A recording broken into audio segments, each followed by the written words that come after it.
Cześć! Dzisiaj zaprezentuję Wam, czym różni się dla mnie szkicownik od Art Journalu. Pierwsza różnica to wybór, w czym tworzymy. Niezwykle istotne przy wyborze szkicownika jest jakość papieru i jego gramatura. Na początek można wybrać blok techniczny. Te kartki zwykle mają gramaturę powyżej 180 gram i są wystarczająco gładkie. W przypadku Art Journalu najlepiej sprawdzają się stare, bezwartościowe książki o grubych stronach. Dlaczego? Dlatego, że kartki w Art Journalu pokrywamy zawsze gesso, aby je zabezpieczyć przed działaniem wody. Dlatego, że w dzienniku artystycznym używamy wielu miksmediowych narzędzi wodnych i alkoholowych. Często też sklejamy kartki podwójnie, żeby je usztywnić. Kolejna różnica to format.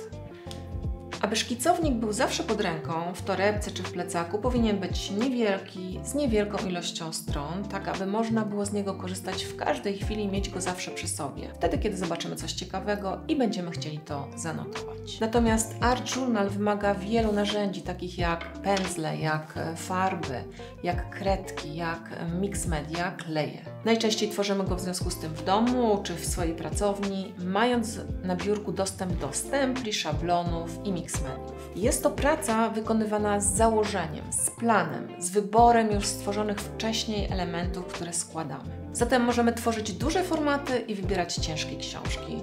Nigdzie z nimi przecież nie będziemy wędrować. Jeżeli chcesz uczyć się rysować i malować regularnie razem z nauczycielem na żywo i otrzymywać od niego uwagi i korekty, to zapraszam na lekcje online w mojej Akademii Rysunku.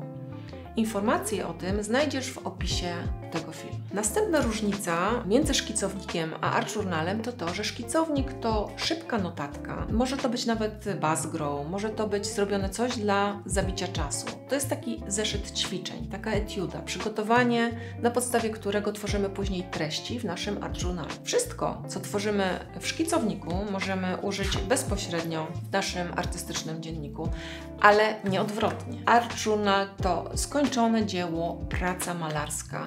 To dla mnie obraz. Przykładem tego jest chociażby jesienne tło z efektem rdzy, które możecie zobaczyć klikając na mój poprzedni film.